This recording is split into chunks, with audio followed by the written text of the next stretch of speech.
Good morning, it's Mick the Lanky Gamer UK, and today, in this video, I'm going to be doing a rough and ready review of a print and play roll and write game called Black It Out. It was on Kickstarter, and for the advanced version, it cost me the princely sum of £2. It's going to be interesting trying to do a roll and write one-handed while my other hand holds the camera, but we'll give it a go, and let's see how I get on. Okay, so let's take a look at how this game plays. You'll notice on this sheet of paper there are two grids, if you like, and the shapes are different for each grid.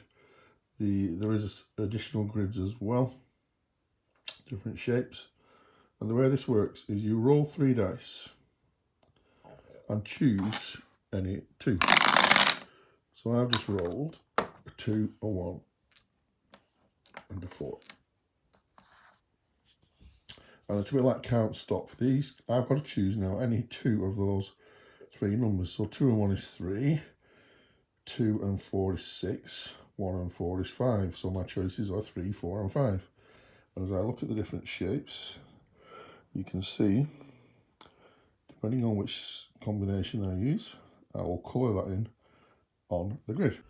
So as you look at my grid, you can see I've coloured in the top right hand corner of the grid according to shape number 3, and I've also coloured in number 1, the round tracker.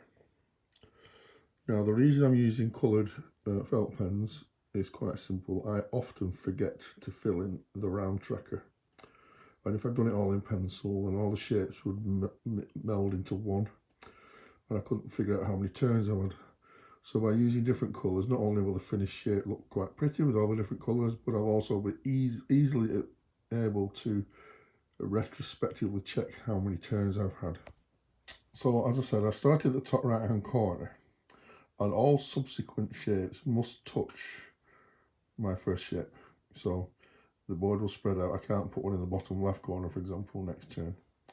You could experiment by starting in the middle, for example. I think that will make it a bit harder, rather than on the edges, but you'd have to play and see. But I'm going to roll the dice again now, and we've now got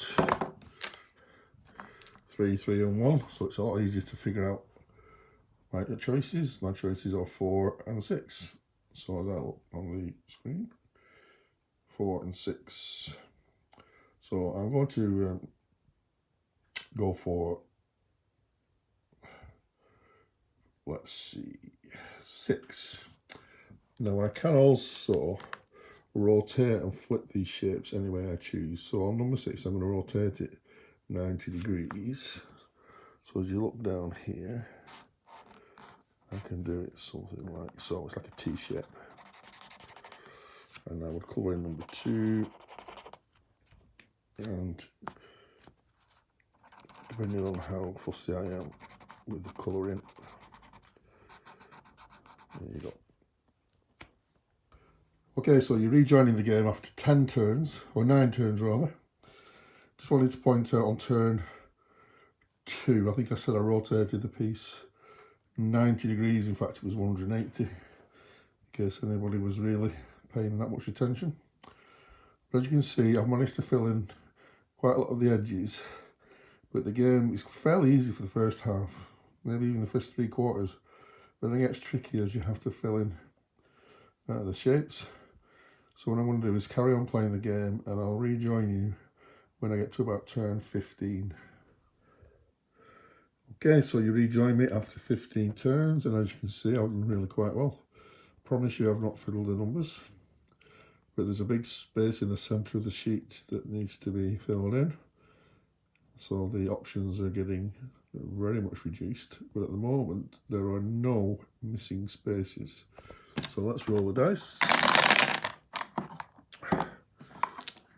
3, 6 and 6, which means I've got a 9 and a 12. 9 is that sort of T-shape, 12 is a little 2 there. And I think, let's see, I'm going to go for number 9 because it's 4 squares rather than 2. So I'm just going to colour, I'm colouring this one in here.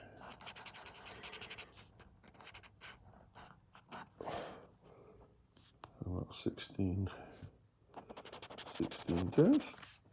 Just roll the dice again. Oh, I've got 3 2s, which means my only option is piece number 4, which is a big shape. Now I can fill it in.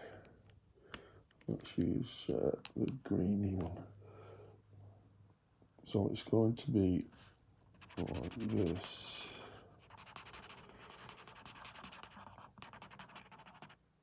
Oops, I'm not going in properly.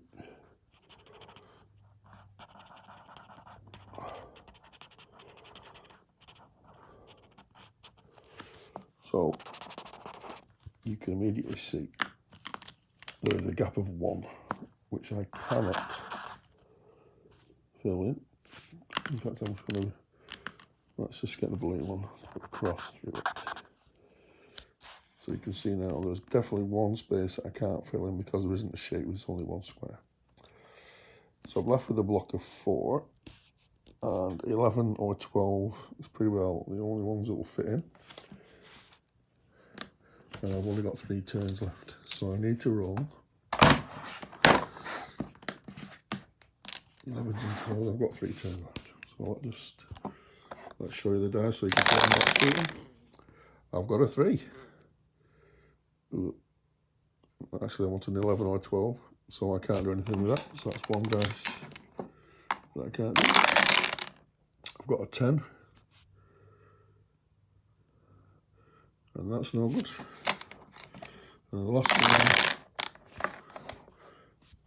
what was that? So my last 3 turns were no use. I couldn't do anything.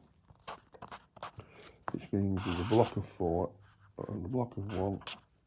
My final score is 5. So there you go. That's a simple run through of Black It Out one-handed. Hope you got enough of the game to see how it works. I really like this game. It's very simple to play, very easy to teach. The kids can play, my wife will play, and all you need is some pens, or even just 1 pencil and 3 dice. What could be cheap? Obviously you need to print the sheet out. But overall, I think it's a cracking little game. It's so simple. I'm not saying that by my video I played it optimally, but up to the last 3 turns, if I'd have rolled an 11 or 11, say, I'd have only had 1 missing piece, which would be pretty good. But 5, I think, is my best ever score, which is good for the video. So I recommend it. It's a lovely little game, easy to play, easy to teach, cheap to set up, and I think it's still available online. So check it out. Black It Out.